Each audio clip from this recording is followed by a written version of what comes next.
After 3 days of wandering through the Valdorian wilderness, Marcus Chun finally conceded to his circumstances. His emergency signal was silent, his supplies exhausted, and the dual moons threw ghostly silhouettes through the glowing foliage overhead.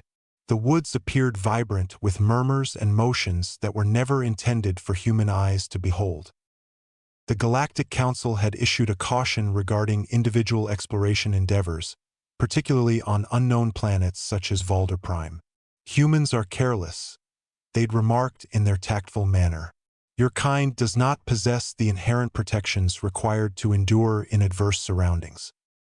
Marcus had dismissed it with a chuckle back then, assured in his skills and tools. Now, trembling in his ragged exploration suit, he found no humor in the situation any longer. He collected the dry wood available, his hands shaking from the chill of the night air. The temperature on Valder Prime plummeted sharply after sunset, and without adequate shelter, he would succumb to hypothermia long before dawn. His fingers struggled with the fire starter, the small device flickering feebly in the moist air. "Come on," he grumbled, repeatedly striking the flint. For millennia, humans have harnessed the power of fire.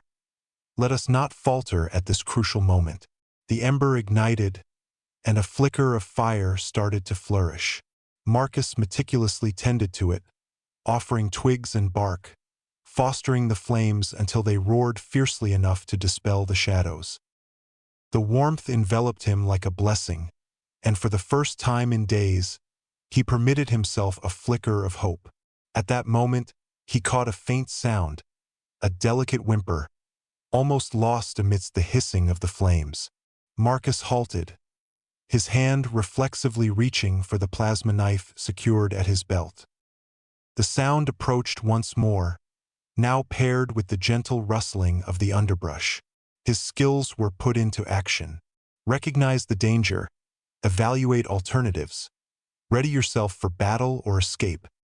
What stepped forth from the darkness was neither menacing nor recognizable. A being no bigger than a domestic feline wandered into the glow of the flames, its scales glistening in hues of rich emerald and deep sapphire blue. It possessed 4 legs, a lengthy tail, and fragile wings that appeared insufficient for soaring.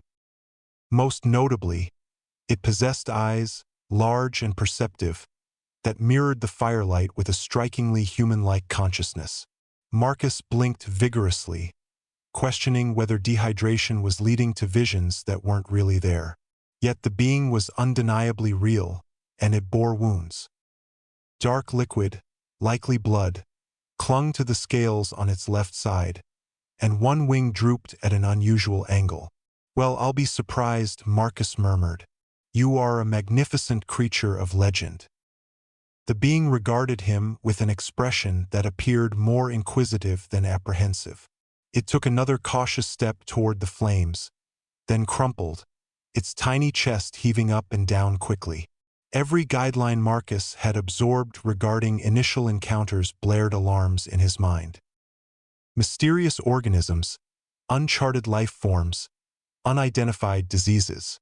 The wise choice, the cautious choice, would be to keep a safe distance, watch closely, and bide time for help to arrive.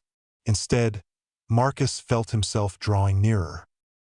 "Calm down, small one," he murmured gently, reminiscent of how he had once addressed injured creatures back on Earth. "I have no intention of causing you any harm." The creature's gaze followed his every step, vigilant even in its evident fatigue. As Marcus approached, he paused and gradually lifted his hand, offering his palm upward. The being inhaled with precision, then arrived at a conclusion that would astonish xenobiologists throughout the cosmos. It inched its way forward and nestled comfortably in Marcus's lap. The warmth enveloped us both right away. The dragon's body heat exceeded that of a typical human, and Marcus sensed the chill dissipating. His skeletal structure. What stood out most was the creature's complete trust in him, as it leaned its uninjured side against his chest. "This is absolutely wild," Marcus whispered, but his hands were already in motion, delicately assessing the wounds with the meticulous touch of one who had spent years tending to hurt creatures on his family's farm. The incisions were shallow, and the wings seemed to be out of place, rather than fractured. In the following hour, Marcus accomplished an extraordinary feat that had never been seen before in the annals of galactic history. He rendered medical assistance to an unfamiliar species relying solely on his instincts, fundamental first aid skills, and supplies from his survival kit. He meticulously cleaned the wounds with antiseptic, carefully splinted the wing using carbon fiber strips, and skillfully relocated what seemed to be a dislocated joint. The dragon endured all of this with notable composure, occasionally emitting gentle chirping sounds that Marcus took as expressions of appreciation. As dawn drew near, Marcus had kindled another fire and discovered a small stream. The creature, which he had begun to refer to as Spark, demonstrated which local fruits were safe for consumption by sampling them first and gently pushing the edible ones in his direction. In exchange, Marcus offered his emergency provisions. As the rescue shuttle emerged above, its sensors honing in on Marcus's position, both the human and the dragon gazed upward, their expressions a blend of emotions. The nearing vessel signified security and a return to society, yet it also marked the conclusion of a remarkable bond. Marcus rose gradually, anticipating that Spark would dart away at the noise of the engines. Instead, the small dragon ascended his arm and settled on his shoulder, wings unfurled for stability. The rescue team discovered them in that state, a solitary human adventurer positioned next to a smoldering campfire, accompanied by a dragon perched on his shoulder, both appearing surprisingly unscathed after 3 days in a treacherous wilderness. Marcus Chun reached out to the team leader, A2, a centurion known as Vex who had prior experience collaborating with humans. "We have been searching for you. Are you hurt?"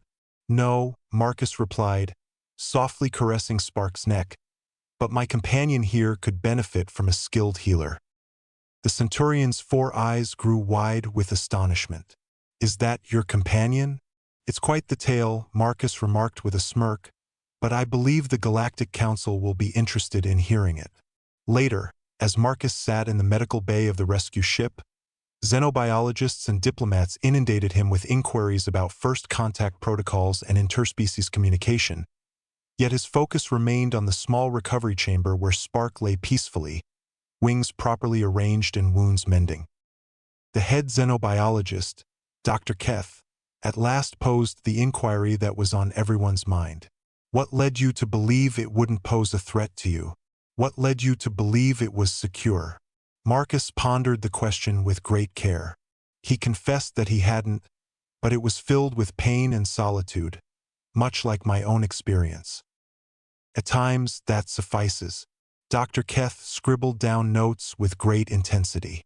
"Extraordinary, no other beings would have ventured such a risk driven solely by compassion." "Perhaps that is what defines our humanity," Marcus murmured, observing Spark's calm breaths. "We ignite flames in shadowy corners, holding on to the hope that positive outcomes will emerge into the brightness."